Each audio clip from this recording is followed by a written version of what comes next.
ఈ రోజు అయితే ఎలా ఇండస్ట్రీలో సినిమా ఇండస్ట్రీలో నెలకొన్నాడో అలాగే బుల్లితెర మెగాస్టార్ కొడుకు కూడా చంద్రహాస్ కూడా కరెక్ట్ గా 100% పర్ఫెక్ట్ గా ఇండస్ట్రీలో ఉంటాడు. స్టార్ గా ఈ రోజు కాకపోయినా రేపైనా స్టార్ గా ఎదుగుతాడు. అఫ్ కోర్స్ ఆల్రెడీ మీరే పెట్టేశారు, మీడియా వాళ్ళే పెట్టేశారు, ట్రోలర్స్ కూడా తగిలిచ్చేశారు ఆటిట్యూడ్ స్టార్ అని. ఆటిట్యూడ్ మరి మీకు ఎక్కడ కనపడదు అది తీసుకొని మీరే ఆయన పెట్టుకోవాలని పెట్టేసుకొని ఆడు మాత్రం చంద్రహాస్ మాత్రం కిర్రాక్ చేసిన కొడుకు చెప్తున్నా. డ్యాన్స్ ఒకటి, యాక్టింగ్ ఒకటి బాగా నచ్చేసింది. డైలాగ్స్ కూడా తెలంగాణ యాసలో పడ్డాయి, కొద్దిగా చాలా బాగున్నాయి. పర్ఫెక్ట్గా ఎక్కడ వీడు పనికి రాడు అనే విధంగా ఏడ కనపడలేదు. ఆర్టిస్ట్ కొడుకు ఆర్టిస్టే అంటారు కదా, ప్రభాకర్ అన్న కొడుకు కూడా పర్ఫెక్ట్గా దించి వదిలిపెట్టేశాడు ప్రతి ఒక్కటి. అలాగే హీరోయిన్, మెయిన్ హీరోయిన్ ఉన్నది కదా, శైలు పేరుతో ఒక క్యారెక్టర్ ఉంది. ఆ అమ్మాయి క్యారెక్టర్ చూసినప్పుడైతే నాకు చాలా హోమ్లీతనం కనపడది, చాలా అందంగా కూడా ఉన్నది. సేమ్ టైం నాకు బేబీ హీరోయిన్ కనపడది, చాలా బాగా చేసింది. అంటే బేబీ హీరోయిన్ అంటే ట్విస్ట్, ఆమె ట్రయాంగిల్ లవ్ స్టోరీ నడుపుతున్న ఫీలింగ్ కాదు, ఆమె లాంటి అందం, ఆమె లాంటి యాక్టింగ్ కనపడదు అనమాట ఈ శైలు క్యారెక్టర్ లో. నాకైతే ఎక్కడ కనపడలేదు మైనస్, ఎక్కడ కనపడలేదు మైనస్. ఒకటి చెప్తా, మన బ్రో ఉన్నాడు చూసినావా, ఆయన మెయిన్ హీరోయిన్కి లింక్ పెట్టడం ఒకటి నచ్చలే. ఇంకేమన్నా పెట్టచ్చు. ఇప్పుడు బేబీ సినిమాలో ఇద్దరు క్యారెక్టర్లు, ఇద్దరు హీరోలు ఉన్నారు కదా, అటువంటి క్యారెక్టర్లు ఎవరు దొరకలేదా? బ్రోని పెట్టేట ఎంతవరకు కరెక్ట్ చెప్పండి. ఆ అమ్మాయితో మెయిన్ హీరోయిన్ లాగా పెట్టి బ్రోని పెట్టడం ఎంతవరకు కరెక్ట్? అదొకటే ఇబ్బంది అనిపించింది. ఇంకా వేరే వాళ్ళు లేరా?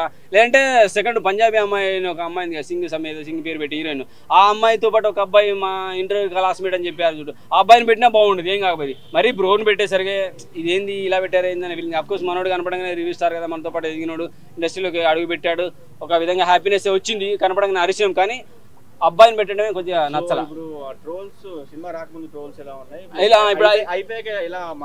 ఖచ్చితంగా మారదాయి, ట్రోలర్స్ అందరూ ఒప్పుకుంటారు. వీడికి యాటిట్యూడ్ లేదు, ఆర్టిస్ట్ ఉండాల్సిన యాటిట్యూడ్ మాత్రమే ఉంది, ఆర్టిస్ట్ ఉండాల్సిన లక్షణాలు మాత్రమే ఉన్నాయి, అయ్యే పేరు నిలబెడతాడు అని చెప్పి ఖచ్చితంగా చెప్తారు. ట్రోలర్స్ కూడా నోరు మూసేసుకుంటారు. ఖచ్చితంగా చెప్తున్నా, మనకు నింగిలో సూర్యచంద్రులు ఉన్నాయి కదా, వీళ్ళు కూడా ఖచ్చితంగా ఇండస్ట్రీలో సూర్యచంద్రులు లాగా ఉంటారని కోరుకుంటారు. ఎందుకంటే ప్రభాకర్ అంటే సూర్యుడు, చంద్రహాస్ అంటే చంద్రుడు. సో నింగిలో ఆ సూర్యచంద్రుడు, సినిమా ఇండస్ట్రీలో ఈ సూర్యచంద్రుడు.